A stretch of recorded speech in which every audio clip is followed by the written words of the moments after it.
দীর্ঘ ১৪ বছর প্রতীক্ষার পর চালু হচ্ছে খুলনার নতুন কারাগার। খুলনা জেলা নতুন কারাগারে ১০০ সাজাপ্রাপ্ত বন্দী স্থানান্তর করার সিদ্ধান্ত নিয়েছে কারা কর্তৃপক্ষ। এরই মধ্যে কয়েকদিনের স্থানান্তরের প্রক্রিয়া চলছে। পরে ধাপে ধাপে নেওয়া হবে আরও বন্দীদের। আধুনিক এ কারাগারে শাস্তির সঙ্গে থাকবে সংশোধনের সুযোগ। পুরনো কারাগারে মহানগরীর বাসিন্দা ও নতুন কারাগারে থাকবে জেলার বন্দীরা। এখানে বিচারাধীন ও সাজাপ্রাপ্ত বন্দীদের জন্য রয়েছে আলাদা ভবন, কিশোর ও কিশোরীদের জন্য আলাদা ব্যারেক, আর নারীদের জন্য হাসপাতাল, মোটিভেশন সেন্টার ও ওয়ার্কশেড। বন্দীদের চিকিৎসার জন্য থাকবে 50 শয্যার হাসপাতাল। শিশু সন্তান সহ নারী বন্দীদের জন্য রয়েছে পৃথক ওয়ার্ড, যেখানে সাধারণ বন্দীদের প্রবেশাধিকার থাকবে না। এ বিষয়ে আরও জানাতে খুলনা থেকে সরাসরি যোগ দিচ্ছেন সহকর্মী SM মনিরুজ্জামান। মনির, বন্দী স্থানান্তরণের আনুষ্ঠানিকতার বিষয়ে বিস্তারিত জানাবেন।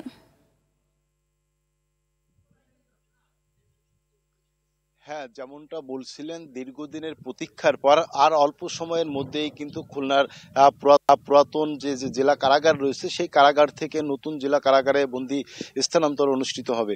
তবে আমি যতদূর জানতে পেরেছি আর অল্প সময়ের মধ্যেই পুরাতন যে জেলা কারাগার রয়েছে সেই কারাগার থেকে কারাবন্দীদের নিয়ে নতুন কারাগারের উদ্দেশ্যে রওনা হবেন জেল কর্তৃপক্ষ। আমি এই মুহূর্তে দাঁড়িয়ে আছি খুলনা নগরীর বাইপাস সড়কের পাশে যে নতুন কারাগার স্থাপন করা হয়েছে সেই কারাগারের প্রশাসনিক ভবনের সামনে। আমি এসে যেটা জানতে পেরেছি যে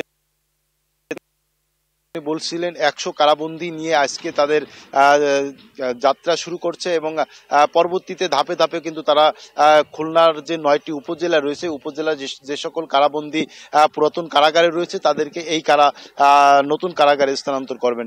সেই সঙ্গে খুলনার যে পুরাতন কারাগারটি রয়েছে ওই কারাগারটিতে মহানগরীর কারাবন্দীরা অবস্থান করবেন বলে কারা কর্তৃপক্ষ জানিয়েছে। তবে সেই সঙ্গে আপনাকে জানিয়ে রাখি যে নতুন যে কারাগারটি স্থাপন করা হয়েছে এই কারাগারটি কিন্তু ইতিমধ্যে কাজ সম্পূর্ণ করেছেন খুলনার যে গণপূর্ত বিভাগ রয়েছে গণপূর্ত বিভাগের কর্মকর্তাগণ। আমি কিছুক্ষণ আগে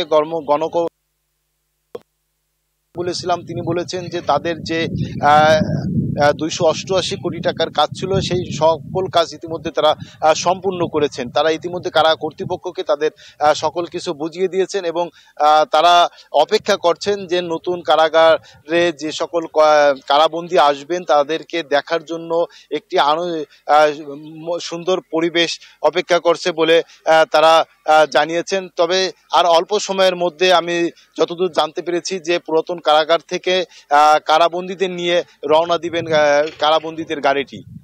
এই ছিল খুলনা নতুন কারাগার থেকে কারাবন্দীদের স্থানান্তরের সর্বশেষ তথ্য। ধন্যবাদ মনির।